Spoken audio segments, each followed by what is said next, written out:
From the kitchen of the cabin, it's the 5 Games for Doomsday review.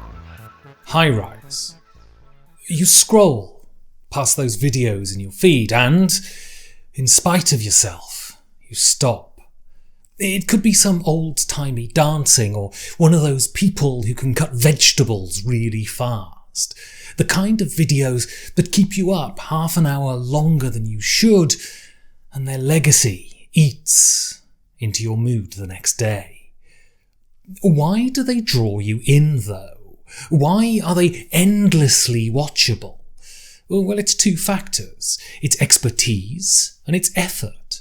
For the former, there's loads, and the latter, well, seemingly none. You watch someone do something you couldn't even conceive of doing, and with such blithe ease. That level of expertise is enticing, draws you in.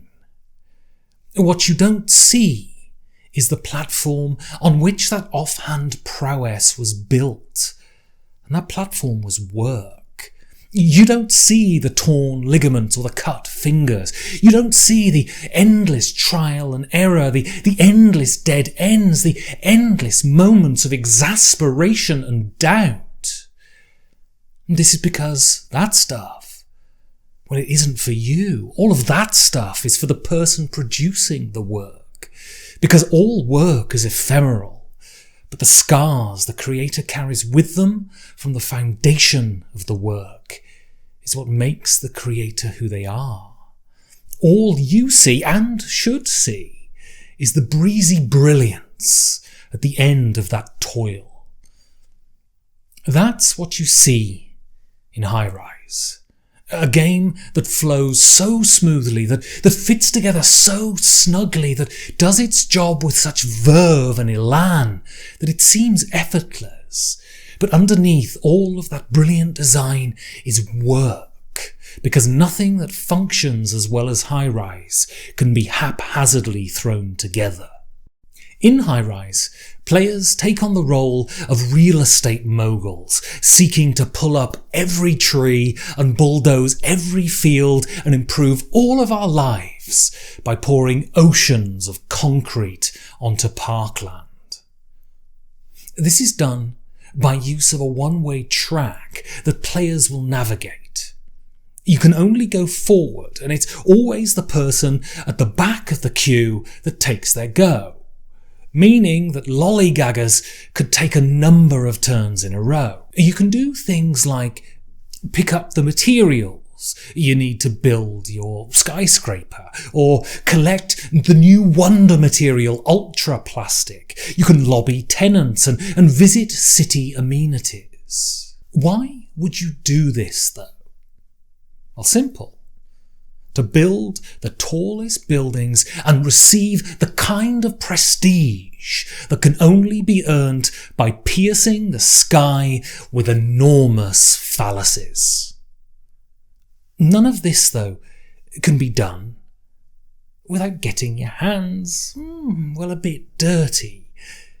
But a little corruption never hurt anyone. I mean, apart from everyone, but you're not one of those people, so, well, who cares? What first strikes you about High Rise is how intrinsically intuitive it is to play.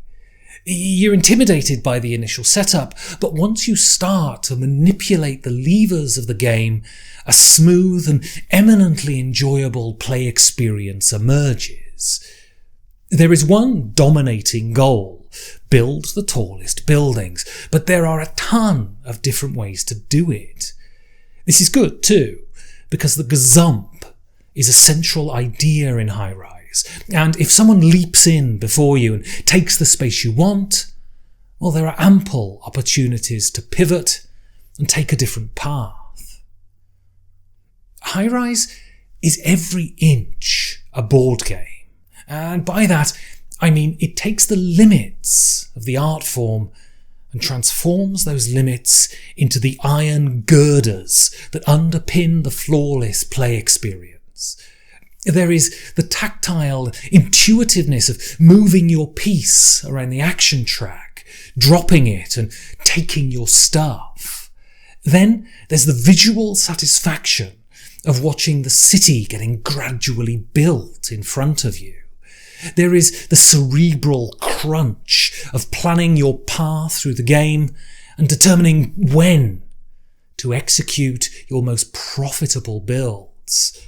And there's even a dusting of luck from pulling out random components from a bag. This is not merely some objectivist paradise, though, where your most rapacious urges are only limited by the rapaciousness of your competitors. Corruption is both a tempter and a temperer here. It opens the door to even greater opportunities, but become too corrupt, and the system will kick in and you'll be punished. In fact, all corruption is punished at the end of the game by removing points, and so part of the strategy is to balance how corrupt you can be before it starts to eat into your profits. It's this punishment of corruption at the end that stops High-Rise from being an exercise in pure cynicism. But the fact that all players start the game corrupt, well, it lets you know the author's view of the real estate business right from the start. Fundamentally, though, and I appreciate how the next sentence is a dereliction of duty, it is in the intangibles that High-Rise really shines. It's the way the game makes you feel. Gilhover understands how the synthesis between the tactile, visual and cerebral is so central to the game experience, and has produced a game that fires on all of those levels. That is instantly engaging and engrossing, but makes sure to pepper you with enough Hollywood moments to fire up the blood. There is a worry that when someone who thinks about an art form as deeply as Gilhover does, that when they produce the work, it will be their conception of what the art form is rather than the art form itself. That's not the case here. There is no doubt that High-Rise is a game in every facet, and a brilliant one at that. What we see in High-Rise is the effortless shine that is produced by hard work, and what is produced in us is the admiration when confronted by someone who is a master of their craft. This game has all of those arresting characteristics of a viral Facebook video, but underneath that is so much more. Don't scroll past this one.